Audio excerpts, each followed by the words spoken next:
I'm going to interrupt you because I just found this out today, and I had to text Annika, who has a theater major, and I said, I learned today that it's called a reprise. It's not a reprise? It's not the reprise. I mean, reprise is like he reprised his role. Oh. But when you're talking about a musical theme that comes back in a second track, it's a reprise. And I was so angry at yes, it is. The person who has a theater major told me so. I can read it in word for word. You have a degree in animation, so what does that matter? I don't know. I just wanted to bring it up. Hello there. Don't have a good day. Have a great day. Talk to me, Goose. I'm gonna steal the Declaration of Independence. Why so serious? World. I could do this all day. Are you watching closely?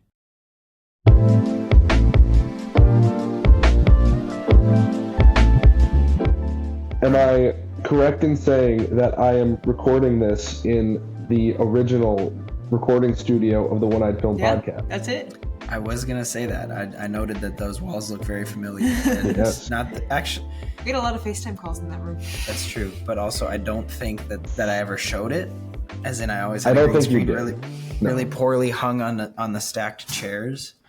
But yes, that is. Hello, Zach.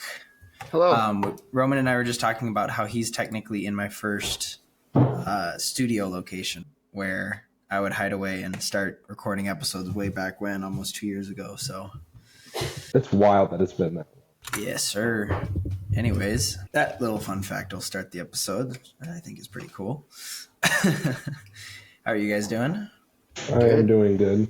I watched 4 hours of Newsies today, so I'm doing very good. Zach actually just watched the movie version for the first time, apparently. I did. Today was my first time watching 1992. So really? Yeah. Which actually, it was very interesting because I went into this I was going to be very, very Broadway is best. I'm not going to that was going to be my whole thing. And I don't know how much I actually can be for the Broadway version now. Really? See, there's going to be a weird dynamic for this episode because I'll share what Zach said in a second to me, but I didn't know where I was going to fall on the spectrum because there's different spectrums, and I don't really want to jump into Newsies right away, but we'll get to it in a second. I did want to start off being a little formal to the listeners. Last week's episode was my interview with Tim Mahoney, the director of The Israel Dilemma and also my boss. I got to work on a movie, and there's one more theater show left. It's on the 17th if you're listening to this in the 2 days after this episode comes out, so make sure you get tickets for that if you want to see something that I got to work on in theaters. But also it'll be on digital and DVD soon after. Anyways, I want to get that in there. Are you guys going to see it? Because this comes out, the same day that we recorded. No, pre-recorded. Do you have plans on seeing it? Or did you even know about it? Maybe. I was very vaguely aware of it. Yeah. Well, not vaguely. I knew about it. I'm just not super in a position where I could probably go find a way to see it. That's true. Is it just playing at most theaters or? Yeah, it's at all AMCs here in the cities. Okay. It's at Marcus. It's at Imagine. I don't know if it would be at Brainerd. No, it doesn't look like it. Yeah.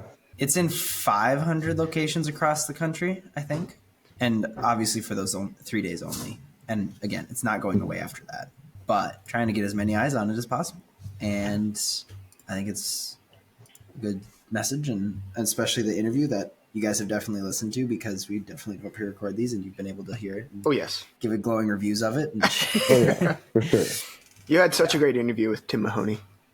Yeah, I know I did because never mind. Because we all listened to it already. We've all listened to it for sure. Yeah, you're true fans.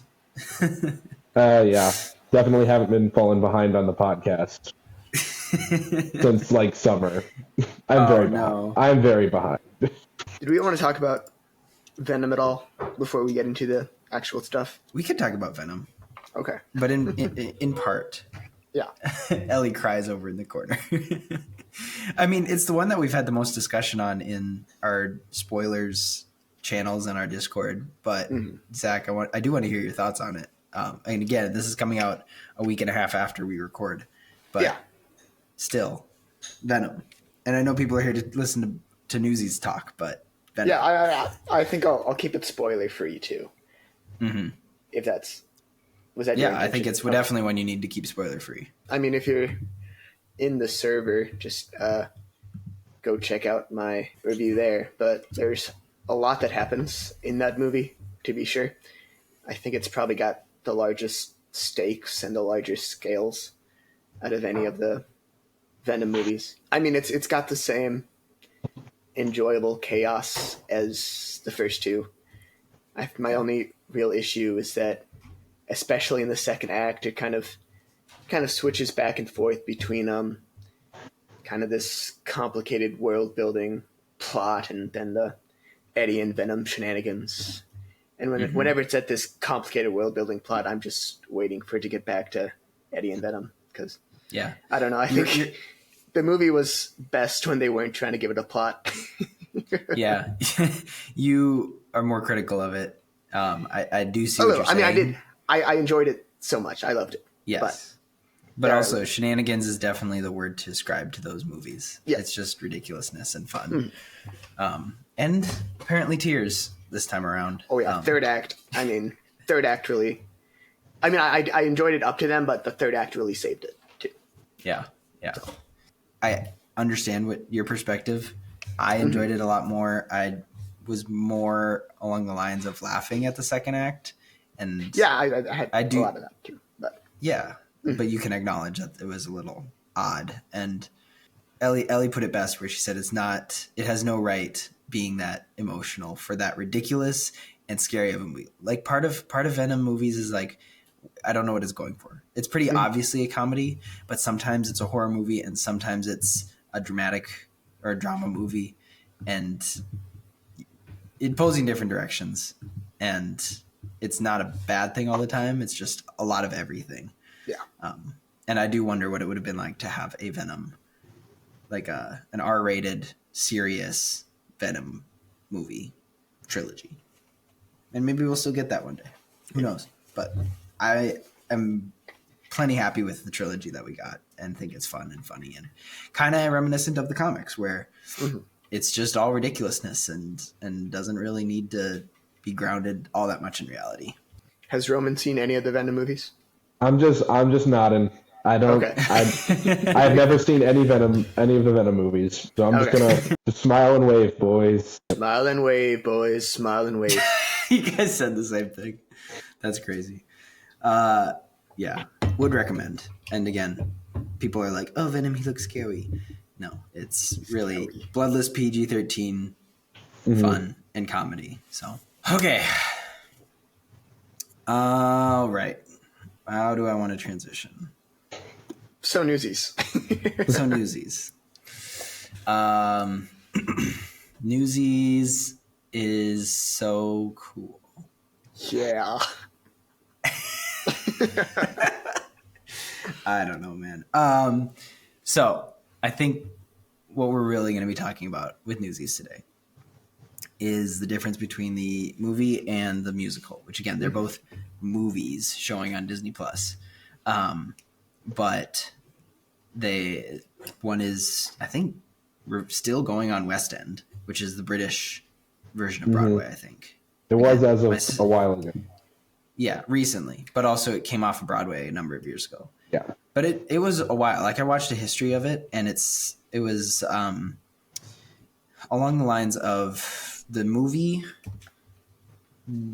was not received well. It really bombed poorly, and then it was pushed to the Disney Channel, where a bunch of millennials started watching it, started using the internet, and started being like, "Hey, we all like this movie called Newsies," and then started like petitioning for a show to be made, and then that took off with Menken writing some new songs, revamping some old ones, and I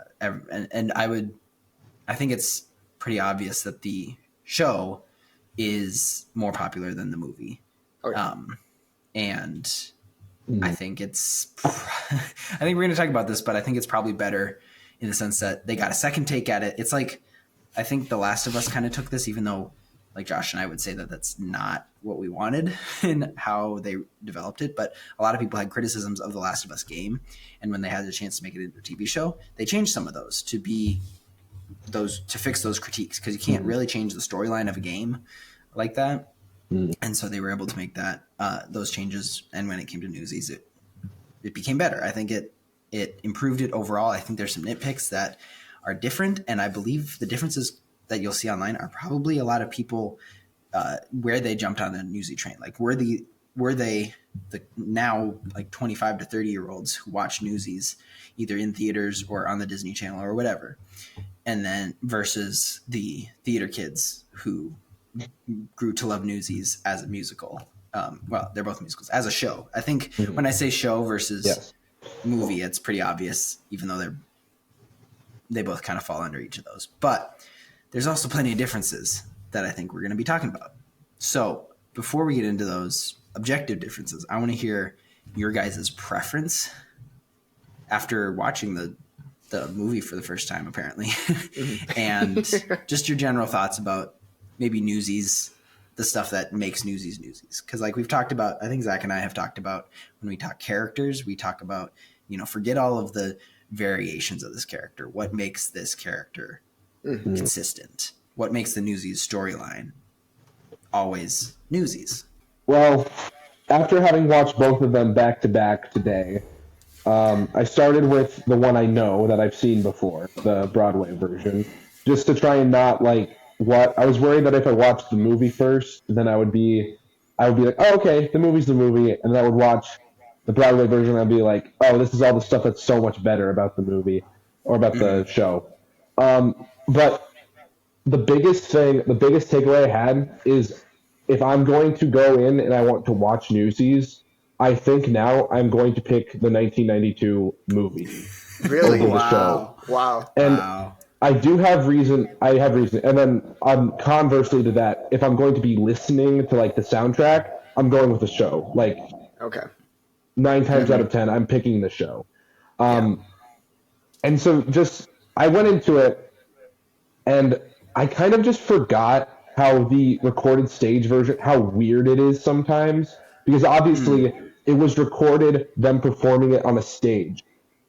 But the difference between performing on a stage and being in the audience watching it from 50 meters away and having a camera right in their face is very different.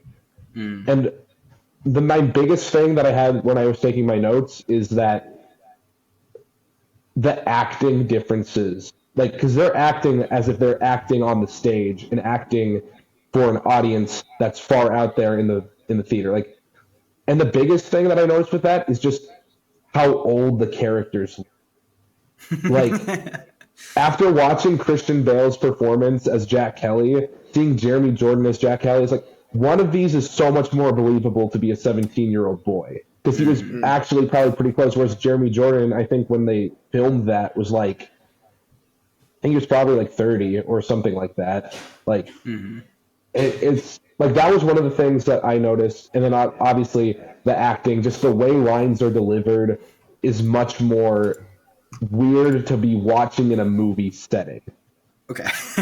I definitely see what you're saying. Would you say that it would change it all just seeing the show as the show versus the recording? Oh, yes. Absolutely. I think that if I had the opportunity to watch Newsies on stage, I think that would be just the best version. But that's also because I just like watching live theater versus a movie, like any day of the week. It's in that way, it's like not quite comparable, which is what makes this a little challenging. Because I do have to think about it in the aspect of I can't judge this based on how I'm watching it on Disney Plus or on YouTube. I have to think about it if I was in the audience, how this would come across, which is a little difficult because I don't have an option to do that. But I think my last takeaway with that is Les drives me up the frickin' wall in the show version. Yeah. He gets on my nerves so bad. And I was watching the movie, and I was like, the first thing I noted down when I was watching the movie is like, I don't hate watching Les in this version. He actually just feels like a kid that's just a kid. And he doesn't feel like a kid who's trying to project or trying to make sure his lines land funnily. Like, I don't know, it's just the difference in acting, I think, is really the biggest thing for me. Yeah, I definitely get that. And I think all of us here were theater kids at some point. Roman was probably the biggest. Zach, you were in theater a little bit too. In high school, yeah. So we understand the rules of theater acting. And Les definitely, the one I think of is when, I don't remember exactly which song, but all the guys are standing in a line and Les is like, he's looking up and he's glee and he's excited, but it's like you can understand that little guy, the little actor, is selling it. Like he's exaggerating for the sake of the theater show. Yeah. You also bring up a good point with those immersive theater recordings, and I know it's common. It's not just a Newsies thing. It's having them do a couple, like they record the live version, and then they probably record one or two with no one in the audience, and then they can get up close with the camera on stage and such. And that's a different feeling than just watching it, because again, you're cheating out, you're projecting, and being that intimate and close with the characters doesn't feel right, at least for the way the story was crafted to be a theater show. And then just having the movie be made as a movie, even if it was made poorly and people said that, they wrote songs that Christian Bale couldn't even sing, like they weren't in his range and all that. Like I get that, but they still made the movie as a movie. And it felt not I don't want to say enclosed, because I think they filmed on location. It looked great, but like you can understand that there's that cutoff of the theater stage in the new show, where you can just understand that there's an audience there. You're not even feeling like you're supposed to be in the audience. There's a disconnect because you're watching from the camera, to be immersive in that. And I think that hurts the viewing a little bit, but also maybe helps a little in other ways. Yeah, the settings. One thing I really loved was the settings, and it was just like, it was very cool seeing, like, because when I think of New York, I think much more of like a modern, like Avengers, like they're fighting in New York, and like there's all like the skyscraper stuff. But like it's like a classic, like turn of the century New York, and it's the settings I thought were all very cool. I thought that, especially, I feel like in the Broadway version, the Delancey brothers and Weasel are all very like clean and very like put together, and then the juxtaposition of that in the movie, where they're also, it's like a good reminder that they are also at kind of at like the bottom of the barrel a little bit too. Like they're not all this hoity-toity people. They are also just kind of trying to make a buck. Yeah, it's like a class system, and there's, I think that's something that the movie does better, is showing that there's steps up the ladder, and the show is more like you're rich or you're not. You're a newsie or you're in control of everything. And so that's more of a divide, which, again, changes the way the story develops, I guess. And that's how, the Delanceys have a secondary role in that story, and it kind of affects how you perceive them. Let's get to Zach. Zach, what are your opinions? I know you have one that I think is interesting, and we'll talk about later down the line. Well, first I want to say, my first experience with Newsies was actually at Northwestern. Yeah. I think that was one of my first Northwestern shows that I got to see. And that was a weird day for me because I'd thrown up earlier that day, but that's besides the point. No. But okay. It's a puke story I always meant to share in men's chorus, but never got around to. Puke stories. Yep. But we should bring those to the One Eyed Film podcast. Oh no. There are females in the audience. Yeah, and ever since then, Newsies has been my favorite musical. But I actually just ended up getting around to watching the Broadway show probably a couple months ago. And both in the Sing at Northwestern and watching the Broadway show, that the one song that always gives me chills is The World Will Know. Mm-hmm. Love that song so much. And I didn't get those chills watching the movie. And I think just overall, my one-word opinion of the movie would just be meh. I wasn't that wild with it, especially after seeing the Broadway production. I mean, first off, as you already had kind of said, I mean, Christian Bale isn't as good of a vocalist as Jeremy Jordan. He pales in comparison. So that just hearing him sing all these songs just not as well was just kind of like, meh. It doesn't grab you the same way after hearing Jeremy Jordan sing them. And I think the hot take you're referring to me sharing with you is that Catherine, I think she was a better character than Sarah was.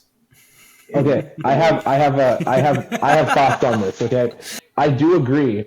I think Catherine is a better character, and honestly, probably a better direction to go because condensing all those extra characters down, but especially for theater, is very good because then you just cut out more actors, you cut out more random scenes. The one thing I will say though is that I really like how Catherine and Jack's, because in the show, Catherine and Jack's romance, in my opinion, kind of just butts its way into it, and it's just kind of there. And I don't really like that it's so in your face the whole time. But in the movie, it's definitely shoehorned in, and it's not super fleshed out. But it's not nearly as big of a focus. Yeah. It's just kind of like it's just kind of there. It's there so because like it's that kind of movie. It's a musical movie, but like she's not even in. Like she doesn't have any like they don't sing a duet or anything. It's just like the story's focus is Jack, and it's not Jack's relationship. The relationship is just there. Zach, may I ask you if you meant Catherine is a better character than Sarah's character, not that the love story is better? What did you mean by that? I would say both. You'd say both are better in the show. Yeah. I think combining the reporter role and the love interest role into one character adds some interesting dynamics there. Instead of I know he's a reporter, but it still kind of felt a little weird for me for there to just be this adult man with them the whole time in the movie. Yeah, I'm going to push back on that only because there's so much testosterone in this movie. Yeah. And with the and I know I'm taking from both sides, the Brooklyn's here, the world will know, the seize the day. I think Denton just fills that almost mentor role, like being the grown up in that group. Whereas, yes, Catherine kind of ends up being the grown up, but she's not. She's kind of turns into the Wendy character, you know, the Wendy straightening up all the lost boys, which is fine. But I think that yes, I think this is one of the biggest things that changed the dynamic of the story. Not again in a bad way. You still have a reporter, you still have a love interest, but the vibe changes. It's a very modern way to put it, but it also ties into Jack's. I think personally, putting aside Jack's motivation was a loss for me in the show, where it's just kind of accepted that he has this dream and he's going to go to Santa Fe. That's fine, but in the movie, he wants a family, and he's watching Davy and Les and Sarah, and he's like, they have a family. I don't have that, and that hurts. And I think Santa Fe can give that to me. I think that's a lot more compelling than just an abstract feeling that he has in the show. And I think that having Sarah be a part of Davy's family helps that and helps him because he's like, I like this girl. I like Davy. I like Les. I still feel out of place because I can be in their home. I can be with their parents. And yet I still feel alone. I would say, though, I think Catherine being Pulitzer's daughter, right? Yeah. Yep. I think that added a really interesting twist in the musical, especially being the love interest to Jack. So I liked that layer to it as well. Also, just I think I like how Jeremy Jordan plays Jack Kelly more compared to how Christian Bale. I think Jack Jeremy Jordan was a lot more confident and demanding in his portrayal, which I feel like was a lot more needed than how Christian Bale portrayed it. So I see what you're saying. I do disagree on that point because I think that Jack Kelly as a character, he's a leader. He's very like he's kind of like he feels like he's always kind of been in charge. All the boys look up to him. And I think in Jeremy Jordan's with how Jeremy Jordan took the character, it was a very like he's in charge, he knows he's in charge, and he knows what he's doing. Whereas Christian Bale took it in more of a direction that I personally think I like better, which is all these boys look up to him and see him as their leader, but he honestly doesn't really know what's going on. Like he's like because in the show it's less like it is in the movie, but in the movie like Davey is literally feeding him lines in like at the beginning of World War I. Like which is kind of what happens in the show, but it's not like as like blatantly like he's like leaning down, he's like, hey, what do I say next? Like I think that's just a different direction of the character, so I think that just kind of comes down to preference. I personally kind of liked the feeling of he doesn't really know what's going on, and he wants to. His heart maybe isn't even fully there with the Newsies. He wants to be off somewhere else. He wants to be riding horses. He wants to be a cowboy. I mean, yeah, they call him the cowboy. That was his nickname. And some people, I watched essays on both sides of the argument of like, I hate that they took away his nickname of cowboy. And others were like, I'm glad he took away his nickname of cowboy. Like, it doesn't make sense, whatever. But that's his, it makes sense because that's a different type of Jack from the show versus the movie. You guys talking so much, I have so many things that I can connect. First off, back to the Catherine and Denton switch. Someone wrote a blog, and again, this is really old. That they wrote a blog. Sorry, I just realized my wife is listening, and she has a blog that you should totally go read. Somebody wrote a blog about Newsies and the comparison between the two, and they said because of the addition of Catherine, the musical turns more to women deserve to be treated like men rather than the Newsies want to be treated like humans. Again, both good story or subjects, both good points to make, but that's a very different way that the story would go. The movie is very focused on the Newsies, and even though there is a love interest, I don't think that that's at all the main point. It's just kind of there to spark a little more dialogue. And in the show, it's obviously, Catherine kind of has that line of saying, "You have me, you could stay and hang out with me," and then Crutchy's like, "And us, the guys that you lived with for many years." Like, yeah, sure, Crutchy. But I think that pivot, again, isn't bad, but it's very different and shows kind of the differences in how the story was approached when it was rewritten. And that worked for the show, and I think that's what made the show great. And I think the parts of the movie that were good, that's where I said there's a lot of testosterone in this movie. There's a lot of tally ho and let's go get them and all that. Choke 'em. Made it so much. Yeah. Also, I really like the song "Watch What Happens," so Yeah. it's kind of sad that that's not in the movie. That's true. That's a good point. Yeah. I wanted to talk a little bit about Jeremy Jordan versus Bale. Again, all these things that you guys have already said, but I want to take more time with them. First off, I think the last time Jeremy officially played Jack was when he was 34, which is twice the age that Jack is. And not saying he did a bad job, but he was like, okay, you can start to see his age. Bale was, I did the math, when it was released in 92, he was 18 when it was released, so presumably he was 17 when they filmed, which I think all of the kid actors or teen actors in the movie helped set the scene and helped you kind of relate in that way.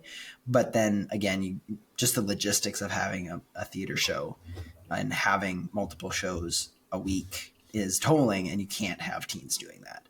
So totally get that switch, can make them look young. That works. It just is different when you're watching the two, back to back like you guys did. I also think that I wrote down JJ as Jeremy Jordan's nickname because Jeremy Jordan is a mouthful sometimes. But I said JJ is awesome. I think he plays Jack way better than Bale. Bale doesn't even like Newsies. Did you know that? Yeah, I knew that. Yeah. Christian Bale does not want to acknowledge that he did Newsies. He said it was a reluctance, and he hates musicals, and he just doesn't like it. But back to Santa Fe a little bit. Bale sings more like a street kid would. Like I understand that it doesn't sound as good as Jordan, but he sounds more rough and grumbly and not completely trained. Like you when you go to the level of theater, of course there's a level of disbelief that you have to have because it's theater and you know that these people are right in front of you and they're acting it up to be bigger than life. And Jordan can sing great. So I'm not saying that's a bad part, but also when you watch the movie and then you watch the show, you will automatically love how Jordan sings it over the way Bale sings it, just because it's great. Like he sings it. Yeah. And I think Roman, you have your own rant about Justice for Jeremy from The Greatest Showman. So I want to hear that at some point tonight. Okay. I do have a thing about Santa Fe because going into this podcast, my whole argument was going to be that the show is just better because the songs are just better. And the music is better and the choreography is better, which, after watching the movie, definitely still holds true. 100% still holds true. Those are the two aspects where I think the show just is the reason why I love Newsies so much. But the one thing I will say is that after having watched the movie, my main song example that I would use be like, oh, Christian Bale didn't even know it was a musical when he auditioned for it. Or like, my main example was Santa Fe, the differences between Santa Fe. But having watched the movie, I have actually realized that it's not the same song. No. Like, at all. Because Christian Bale's version is like, I think it was like 20-ish minutes into the movie, and it was like, it's an I Want song. It's a song where it's an I Want song, so just the vibe is very different from an Act 1 finale that it is in the show. It's a completely different vibe, and obviously Jeremy Jordan can sing better. Like, you can't argue that. But then listening to the Santa Fe that Christian Bale sings with the thought that it's an I Want song, it's just a boy longing for more than just air. It's such a, it's made me appreciate it a lot more than I used to, because I was like, oh, this is just an inferior version of the greatest, in my opinion, one of the greatest male theater songs of all time. It's just different, and you can't quite actually compare them. Because Jeremy Jordan can hit the stupid A5 that I can only hit in my wildest dreams and just give you goosebumps for days. And it's just a different thing. It's a different animal than Christian Bale's. So that was my main argument for why the music was better, and I don't really think I can say that anymore. Because I actually do love Christian Bale's Santa Fe now. I really love it. Yeah. And he has his own little dance number, and he's like yippee skippy, and it is a different. It's so weird seeing the similarities yet differences in these two shows, in these two pieces of media. Like, obviously they're both Santa Fe, but it's not the same. They have a couple lines changed. There's they're treated differently, and it's just so interesting to see the difference. The obvious differences and the deeper meaning behind that. Not to flex, but at one point in my life, I was able to sing Santa Fe in the normal key. That's impressive. Every once in a while, I try to do it in the car by myself. And it's a little warbly at the end, but I can at least hit it for a second. That's impressive. I cannot hold it as long as Jordan can and as beautifully as he can. But I can do it, and I'm going to hold on to that. Again, only in my wildest dreams. My family is not musical whatsoever, and so actually me just being in theater in general was just always a struggle. I never got a good part in any musicals because I just can't sing. So I applaud you for that. Honestly, that's great. I never got any, the biggest role I had was Mufasa, and that was because all of the other seniors bowed out.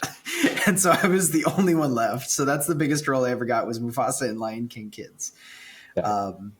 But yeah, so it didn't go anywhere. It's just one thing I like to flex every once in a while, and I get to do that here on my own podcast. In the right group of people, that is a massive flex. I did sing it with for a cabaret that I did with my siblings, William, another friend of ours, and then Josh ran sound for that. So that was I think that was in 2020, because I think we were like, oh, we're performers, so we don't have to wear masks or whatever, something like that. But we definitely, I know I did it. I did that one and a couple others that are my go-tos if I ever want to do musicals for my car ride. Let's hear it, Seth, right now. Apparently it's quiet hours in my apartment and I can't do it. Dang it. I know. Here's my thoughts on Santa Fe. I think it's really the emotional route in the musical version, if you know what I mean. The emotional route? I mean, just because he sings it at the beginning and he sings it at the end of Act 1. Mm-hmm. I think it comes back at the end of Act 2 as well, doesn't it? For a second, I'm going to interrupt you because I just found this out today, and I had to text Annika, who has a theater major, and I said, I learned today that it's called a reprise. It's not a reprise? It's not the reprise. I mean, reprise is like he reprised his role. Oh. But when you're talking about a musical theme that comes back in a second track, it's a reprise. And I was so angry at yes, it is. The person who has a theater major told me so. I can read it in word for word. You have a degree in animation, so what does that matter? I don't know. I just wanted to bring it up because that was the first person to ever point out that you say it every episode.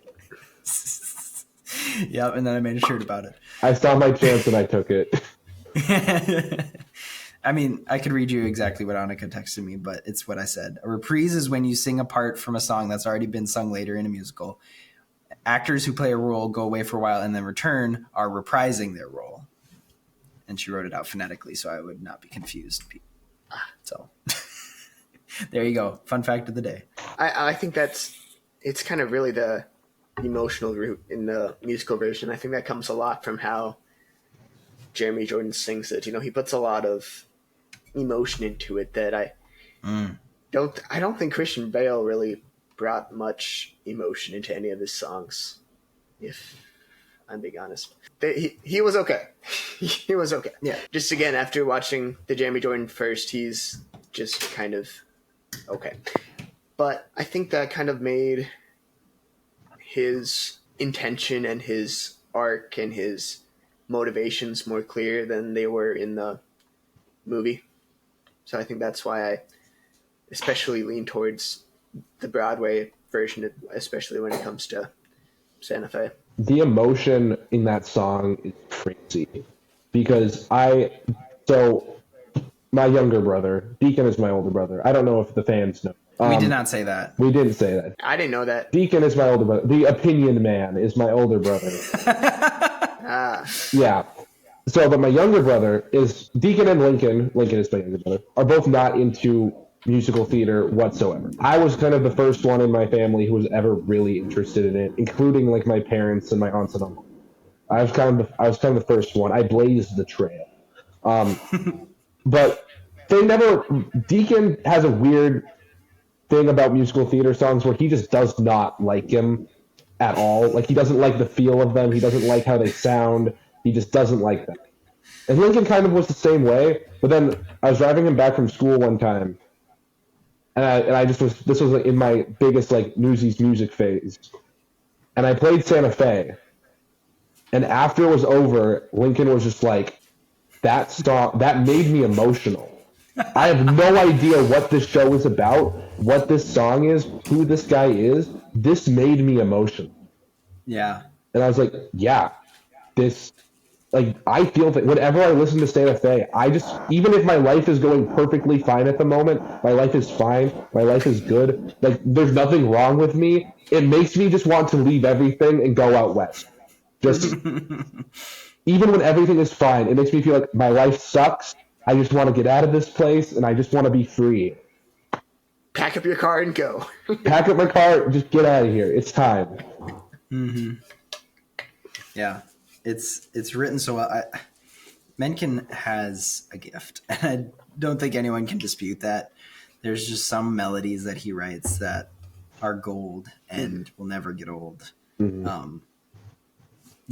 I always go to Santa Fe whenever I'm listening to the soundtrack, partially to see if I can still hit that. But it's a good one. Zach, I think you'd like this. It came to my attention that Christian Bale was 17 when he did the movie. Mm-hmm.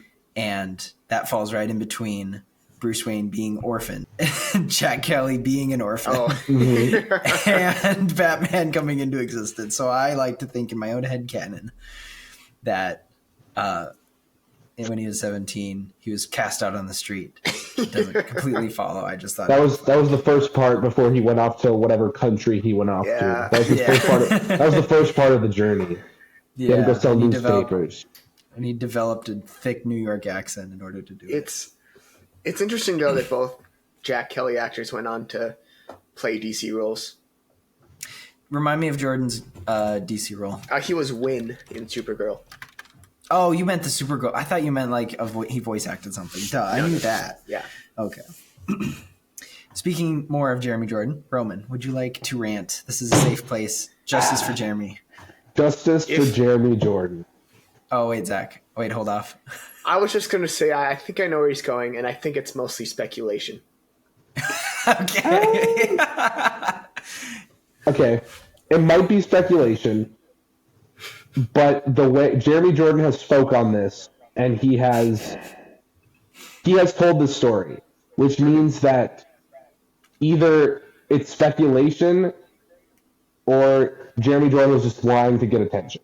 Which he's an actor. That totally could be the case. But given everything, given all the evidence, I believe it.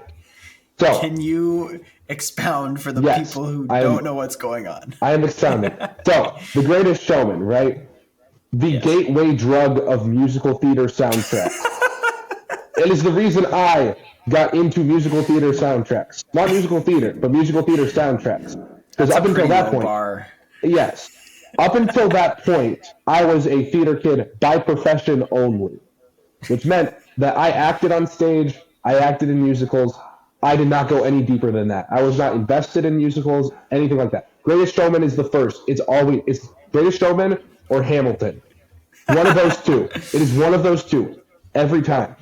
So, anyway, gateway drug aside. The Greatest Showman. Regardless on how people think of it as a movie, you cannot deny that The Greatest Showman has some absolutely banger music. Mm-hmm. I forget exactly who the composer is, but the composer was tight with Jeremy Jordan. Jeremy Jordan was like tight with them. And so Jeremy Jordan actually recorded all the male demos for The Greatest Showman. Mm-hmm. Like when the composers were composing it, he sang all of the songs. So, fast forward to when they're trying to make Greatest Showman a movie, they're in the room, they're pitching it to the producers or to the studio or whatever, however movie works. The room where that happened. So, basically, they do a read-through of the whole movie, the script, they sing all the songs, and then the studio will approve it or not. Hugh Jackman had just had, nose surgery or something. Yeah, cancer. Yep. He could not sing. And the people making the movie were like, oh, crap. We know Hugh Jackman. Hugh Jackman was, the inspiration for this movie. He was the inspiration to make a movie about P.T. Barnum. So this is bad. We don't have anyone to sing these. So they call up Jeremy Jordan, 24 hours before the read-through is going to happen. And they're like, hey, we need you to come sing these songs live so that we can actually make this movie happen. And he was like, okay. At the time, he was very sick, like very nasally, very congested. But he was like, I gotta do this. He was tight with him. He was like, hey. So he gets flown out. They do the whole read through. Jeremy Jordan is singing all of Hugh Jackman's songs, so all the P.T. Barnum songs, as well as all of the songs that I haven't seen Greatest Showman, but the character Zach's you gave me a very skeptical look when he said I hadn't seen it. I refuse to watch Greatest Showman because of this. Okay, I was about to say you seem very passionate about Greatest Showman without having seen it. This is the reason why I will not watch The Greatest Showman. That, and I heard the movie itself is just kind of anyway. So they didn't know that they didn't know who they wanted to play the Zac Efron character, except the composers were kind of hinting that they wanted Jeremy Jordan to do it. And they call Jeremy Jordan, he sings all of those songs and all of P.T. Barnum's songs. And then they get to a certain point, I don't remember what, I think it was Rewrite the Stars. They get to rewrite the stars. From now on. Was it from? No. I'm talking about something else here. Okay. They get to Rewrite the Stars, and Jeremy Jordan is singing the song, but since he's sick, there's some really high parts in Rewrite the Stars, because Zac Efron goes a lot into his head voice, into his, I've been out of theater for a while, I don't remember what it's called. What's head voice called? Falsetto? Falsetto, yes, that. Zac Efron uses a lot of falsetto. Jeremy Jordan can hit a lot of those notes in his chest voice. So, he's doing that song, but obviously he's sick. And he ends up, voice cracking on one of the higher notes. And it's like, ooh, but they keep going. And then, they get to From Now On. This is the thing that a lot of people know. This is the story that a lot of people have heard about The Greatest Showman, which is that Hugh Jackman had surgery, he couldn't sing, so they're doing the song. And then they get to From Now On. And Hugh Jackman decides to sing anyway. He ends up tearing the stitches that he had in his nose or whatever, and he sings a song, and it's super emotional, it's super hype.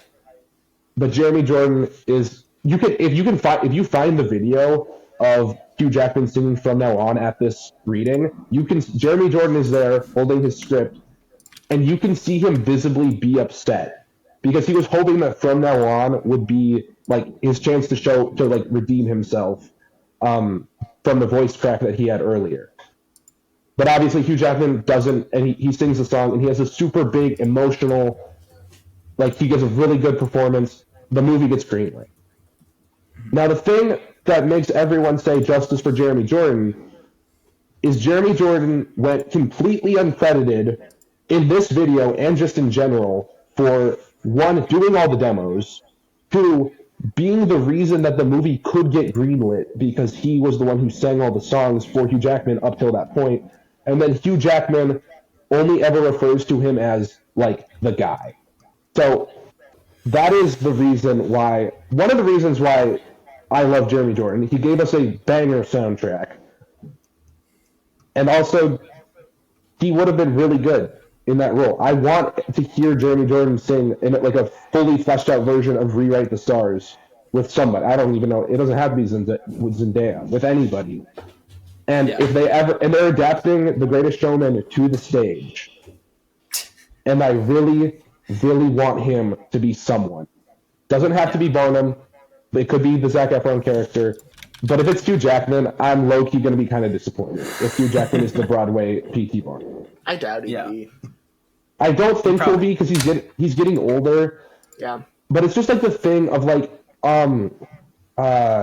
don't remember what specifically, but it was something about you guys were talking about something in an episode at one point where it was why do we keep bringing back all these old Spider-Men? I think it was Spider-Man. It might have been Spider-Man. Why do we keep bringing back all these old actors for nostalgia? Because we know that they're good at it. But why don't we give someone else a chance to be Spider-Man? It's kind of that thing. It's why do we keep bringing for a remake? Why? Oh no, I remember what it is. Sorry, I'm ranting.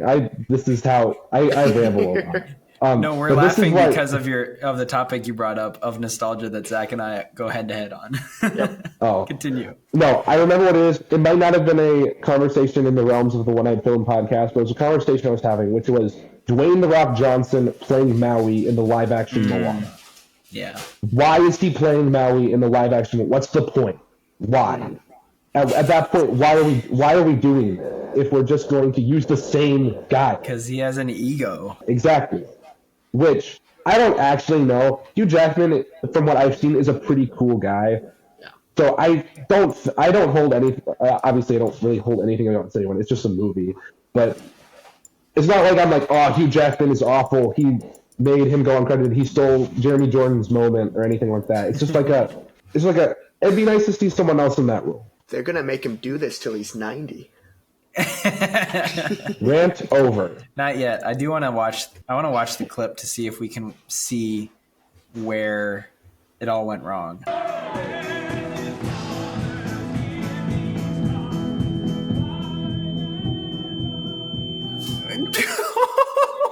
He does look a little upset. He looks so angry. He He looks is so so angry. upset.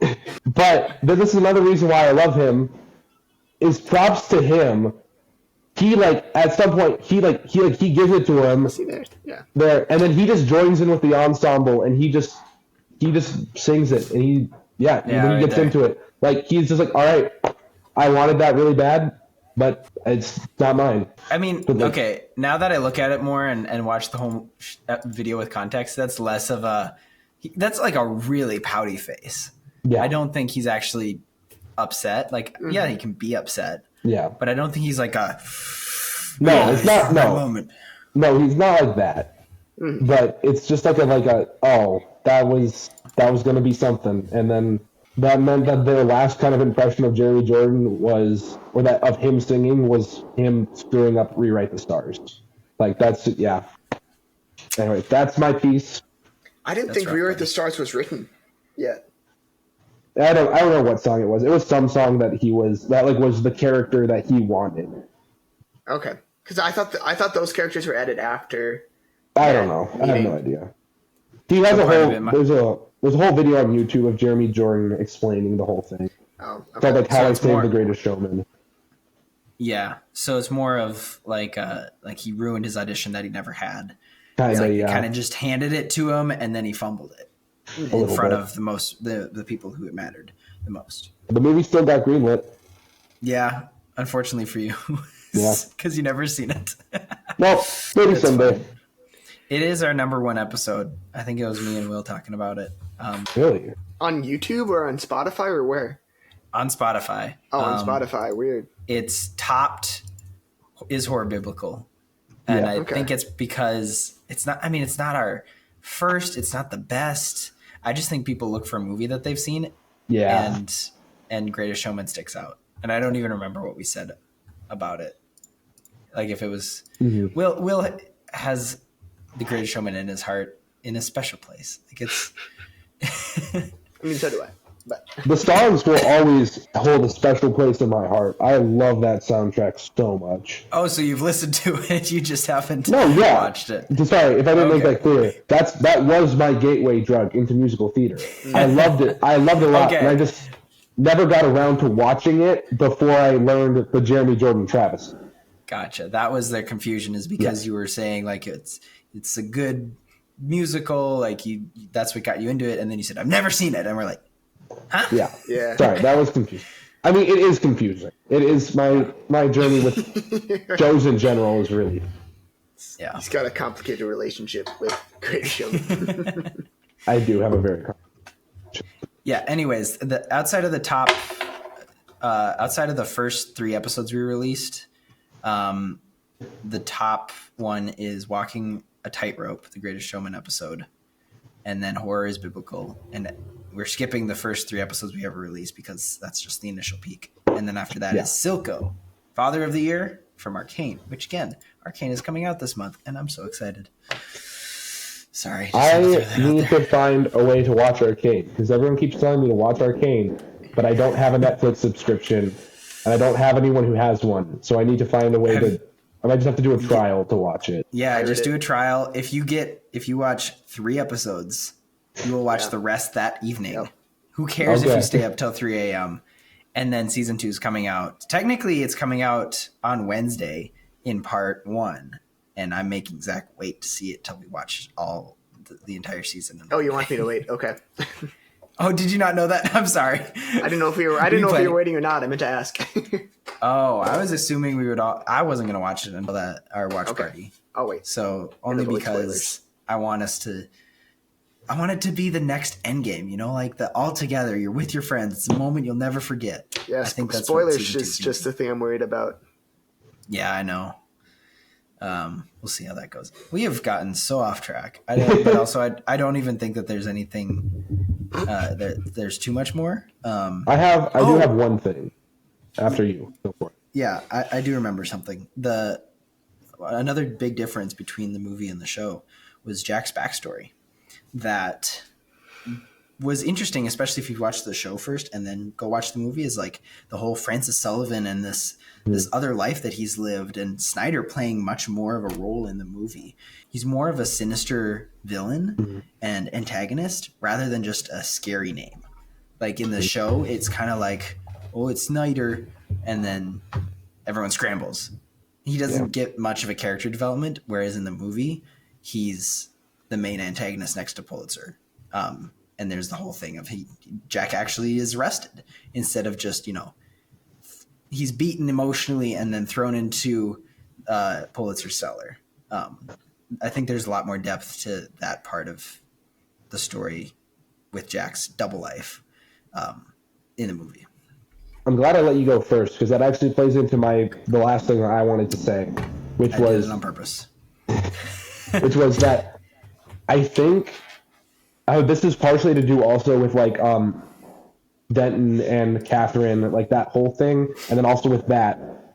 But the movie is just so much like longer. It's the same. They're both 2 hours, but the movie feels so much longer because at the point where you get, because the show is just so much more like condensed and concise in everything. Because I was like looking at the time because we got to the point after like Seize the Day, like that whole thing where like Crutchy gets thrown in jail, and in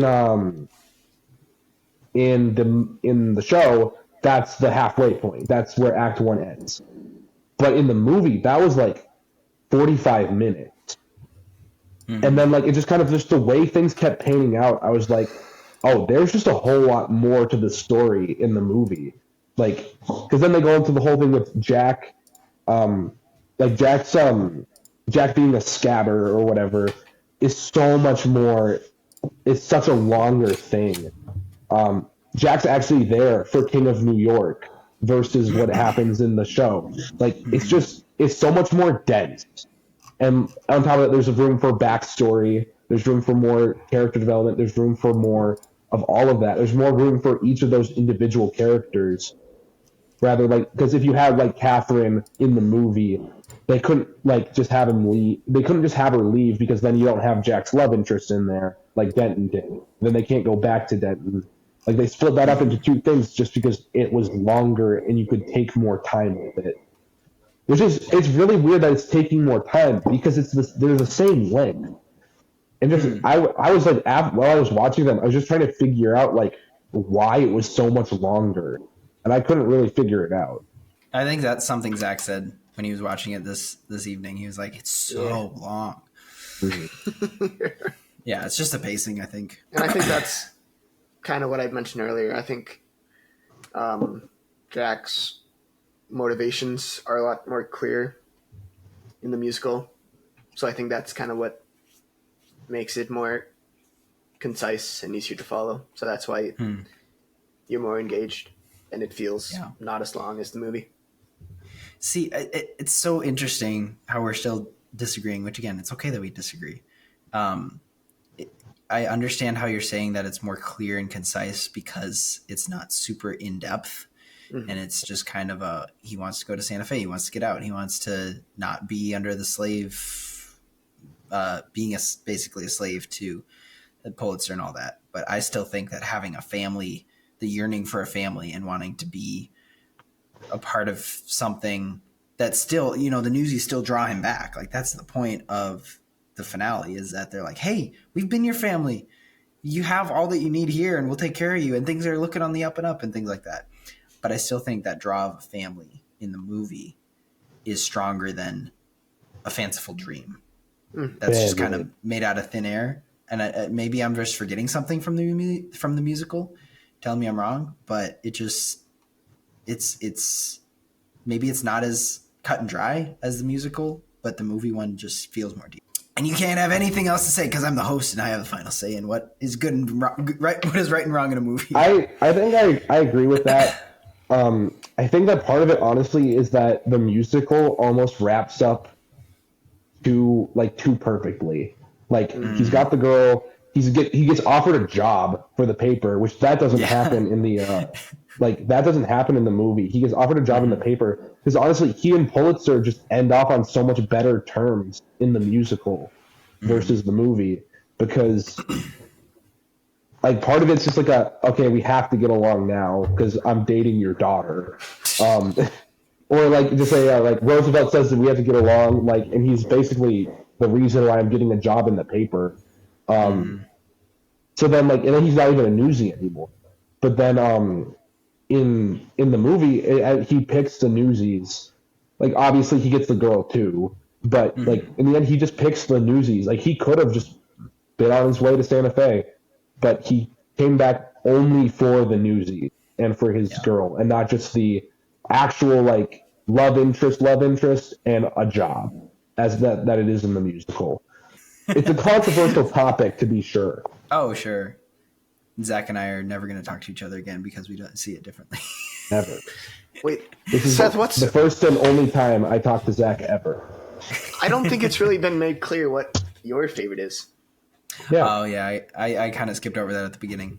Well, initially my idea for this episode was to make our ideal Newsies. Oh, yeah.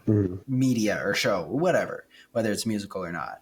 Or not musical, whether it's a theater show or not. I don't think we have time for that right now. Yeah. But I think there's a lot of things in musical. Oh gosh, musical. I say the musical as in the theater show. Yeah. And I feel like I've slipped up a couple times in the last hour.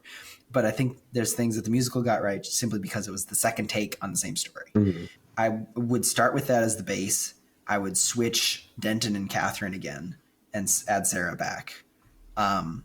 And the family arc. Maybe not the whole Francis Sullivan thing because that can get a little long, but the Jack being invited into Davy's family's home and having that pull and still wanting that. And I think that would probably be a pretty ideal situation for the Newsies, for my ideal Newsies story between the two. But I think that you can watch each of them for a different thing. And I wonder if in the future there would be a third installment of The Best of Both Worlds. Yeah, I'd kind of like to see a movie based on the Broadway musical. Yeah. Like a modern, not a modern, but like, 25 years later.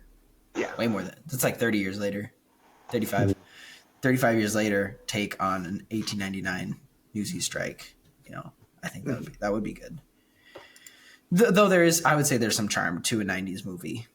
With that, the crackly audio and the grain on the film and all that, I think there's still some charm to that. But I think that I feel like the way that Hollywood goes with adapting things, I think it's going to happen. I think at some point we're going to hear about a Hamilton show or a Hamilton movie and then a Newsies movie. I think that's in the works. Not actually, but I think that would be the logical next steps. And I feel like something as popular as those will be coming to big screen soon.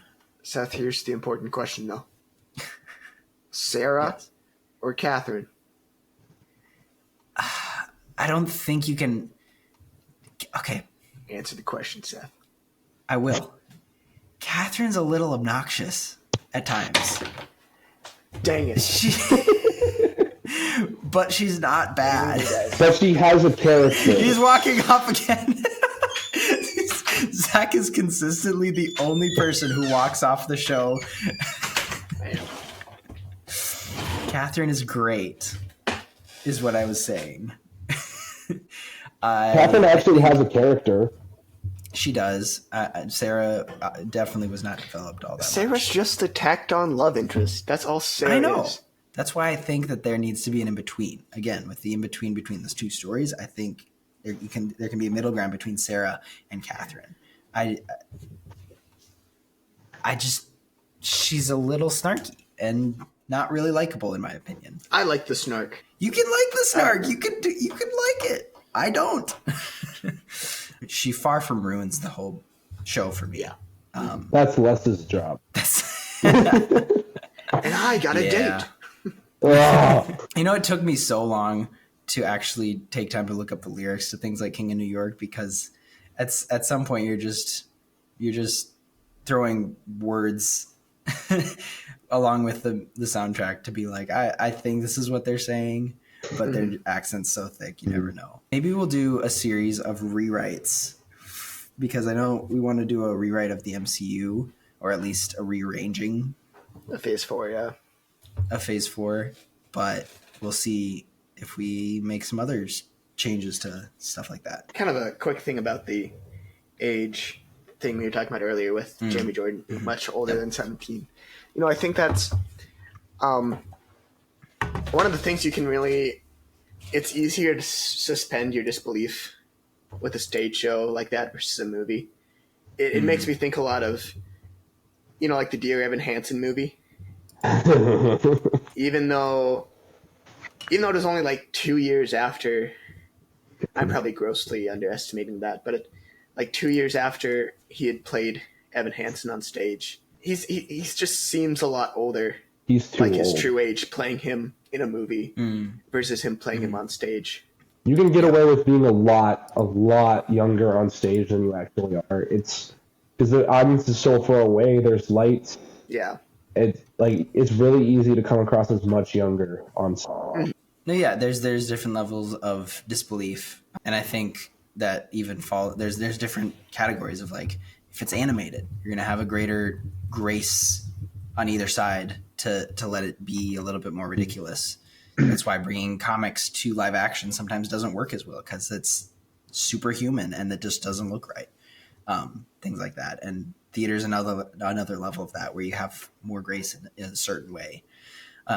Another thing, as we're talking about that, is the set of Newsies. I think is great, and I think that's universal for all Newsies shows. Is just those cages almost, or the ramps with the steel beams. Like, that's Scaffolding. That's a cool, scaffolding. It's a great way, very versatile. And then you roll some stuff on the floor for like offices and stuff. But it's very, very cool, and I think that plays to its strengths of feeling gritty. Right foot creep, walking with that heater. Final question, and it's Zach's question. Where did you see God's hand in Newsies? In the story of Newsies, either one. Roman, you can go first. Yeah. So I've actually had this, because obviously, Seth, I approached you with this idea like a long time ago. Like, this episode has been a long time coming. I've just been really busy. But this is kind of like the main thing that I was thinking when I actually pitched you the idea, alongside the comparison, was I think that the longing that Jack has to go to Santa Fe, but then ultimately with the realization that he needs to stay in New York with his people, is very, very similar to the Christian experience of longing for heaven so bad. You want to go to heaven, you want to be with Jesus, you want all of that, but you can't neglect your work here on earth to serve God's purpose. Because if you just ignore that and neglect it, and you're only longing for heaven, you're ignoring God's mission for you and for the calling that he calls us to do, to make disciples of all nations. That was a different angle than I was expecting. I guess what I was going to say is I kind of view Santa Fe kind of like the faraway country in the parable of the prodigal son.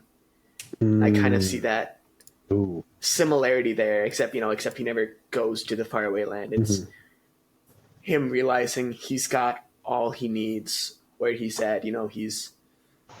He's loved and he's cared for where he's at, and he has to kind of just he has to come to that conclusion instead of dreaming and chasing after this life of ease and comfort. So that's kind of the comparison I made, and just how we, as Christians, and in the story of the prodigal son, we have to find that satisfaction, being where we're at, because we're home when we're with the Father and we have our relationship with Christ. We're loved and cared for, and we have all we need. And we're going to have our Santa Fe's, we're going to have those things we want to chase after to give us comfort, to give us happiness and whatever we're looking for in life. But all that's going to eventually come to ruins, and all we actually ever need we have right now through our relationship with our Father, because we're home. That's good. And just kind of the theme of standing up against injustice, especially when it comes in terms to authorities, what Paul writes about in Romans 13, when a authority gets oppressive, it's the Christian, or it goes against Christian beliefs and hinders what you from expressing them. That's where we need to stand up. And we see a similar story here with the Newsies standing up against just these oppressive price increases that Pulitzer and the paper is putting on them, to have to pay more to get the papers. And so then they have to take that stand, no matter if it means getting in harm's way or if it means getting hurt. They know that it's the right thing to do, to stand up. Reminds me of the Veggie Tales Rack Shack and Benny song. Stand up. Have you ever heard the Skillet version of that song? No, I'm going to have to look it up. Oh, no. What's it just called? Stand Up? Stand by Skillet. Oh, all right. I guess we'll do this. From the Veggie Rocks album that I think they want you to forget about. Oh, Veggie Rocks. Ellie knows Veggie Rocks. It's not on Spotify, which makes me so upset. It's not on. Okay, that's probably why I've never seen it. But I need to look this up.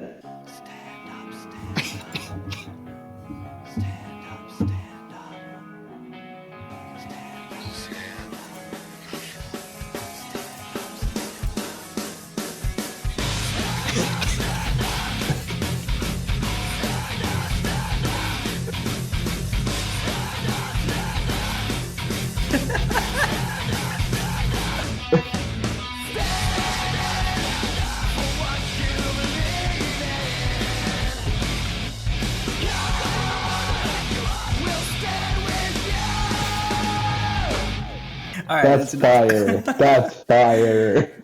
All right. Sometime Ellie and I need to get on and just listen to Veggie Rock, because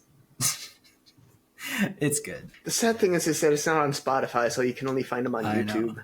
Dang. I know, but we listened to the whole album on a car trip one day. It's so fun. All right, I'm gonna wrap us up with my takeaway and how I saw God's hand in the movie. And this is actually, believe it or not, from 3 years ago when I posted on Instagram a reflection that I had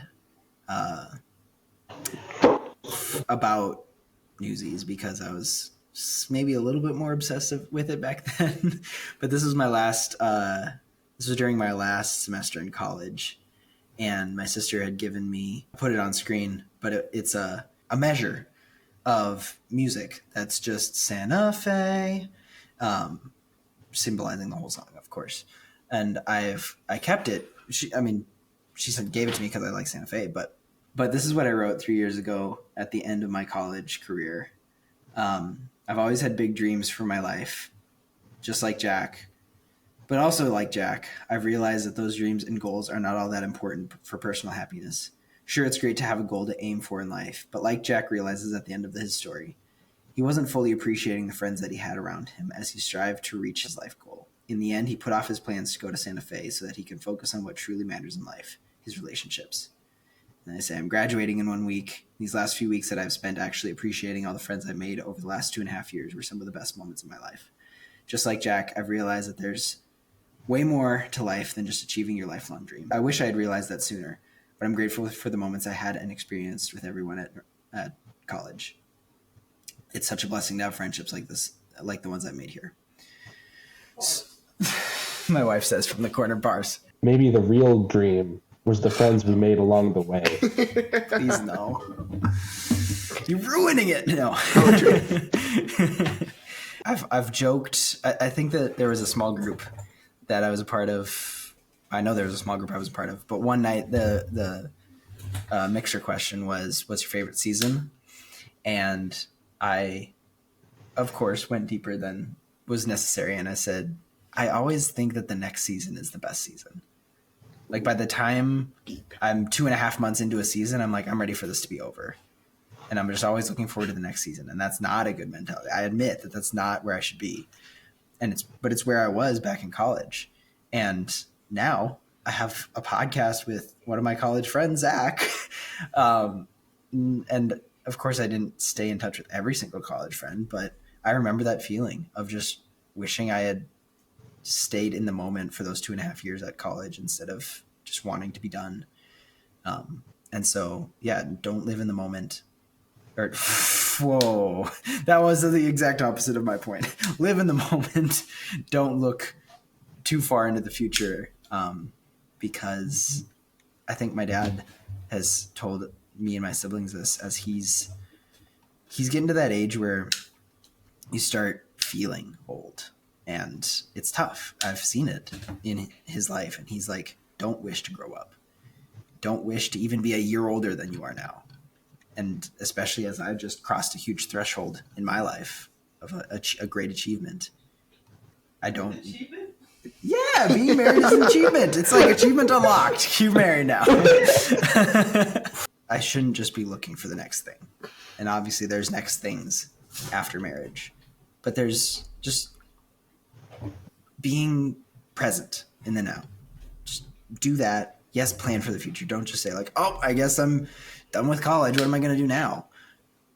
There's still responsibility, but don't ignore it for the sake of just looking at what's in the future. I've beaten a dead horse at this point. Anything else relating to the point, or anything else, period? Because I have one thing, but I want to save it till we're fully done. Okay. Zach? I have a random thing. Okay, 2 random things. We'll have off-topic topics to finish the episode as well. Last time I was asked the question, what's your favorite season in a group? You know what I said? I said Daredevil season 3. That's my favorite season. It's a good season, but probably not what they were going for. No, but I said it's a joke. It's good. Roman, what's your random So, thing? Seth, there has been a certain thing which I have asked you about on occasion, which I am now going to present to you in official podcast episodes. You have no choice but to finish it. When is the audio drama coming, Seth? Yeah. When is it coming? I told you like 6 months ago to get on me about that, so that I. And then you said that I'm getting married soon, so it's like probably not going to happen. And now you're married. Yeah.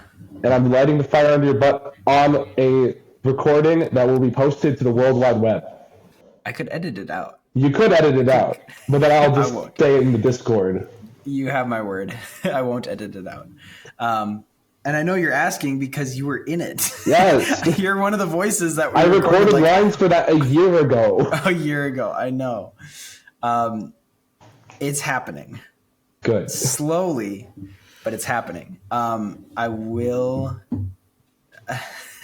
Part of it is, being forgetful on my part. That's understandable. Part of it is Jordan, not Jeremy Jordan, who is, who again made our theme song. He was in my wedding, and he's been in a couple episodes here and there. He also wrote the music for Testimony. He's also writing the soundtrack for this upcoming audio drama. And he is also a senior in college and is very busy. And I believe he's graduating this fall, I think. At least he has a senior showcase in a couple weeks. And as soon as that's done, he said he will be able to focus more on the audio drama. But once that starts rolling, then I'll finish producing it and release it. I know it probably could have been done months ago, I'll admit. But I want it to be quality. We have all the voice acting for it. That's fair. and it's going to be good. I don't know that I've announced the name of it, and I could do that to generate a little bit of hype.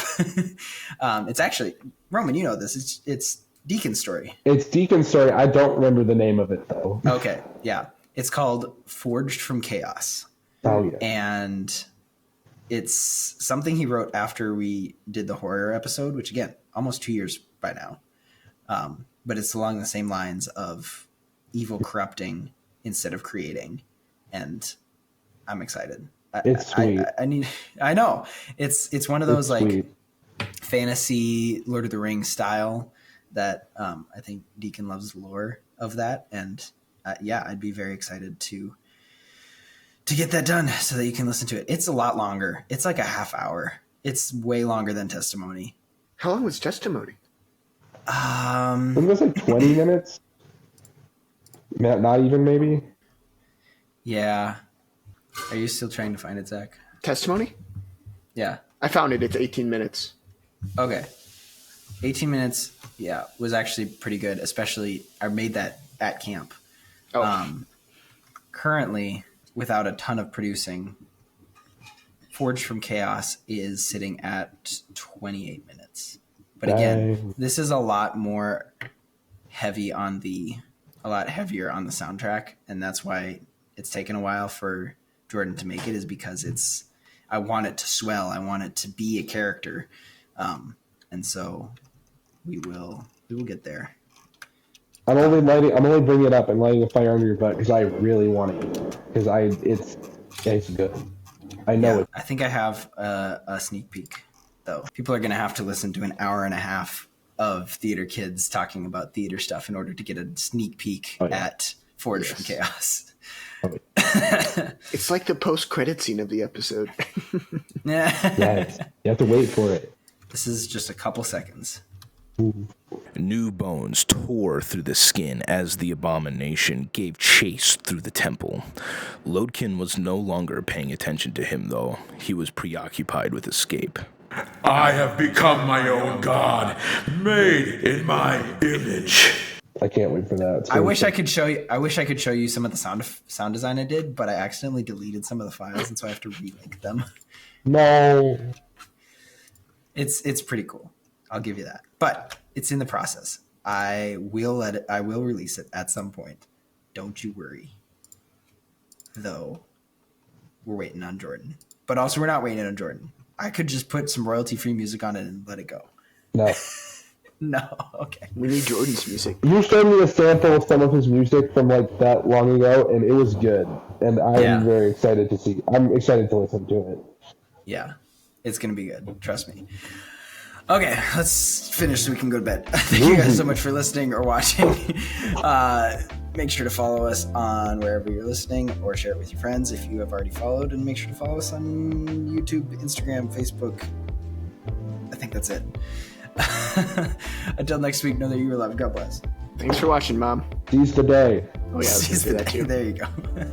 Pray for aliens.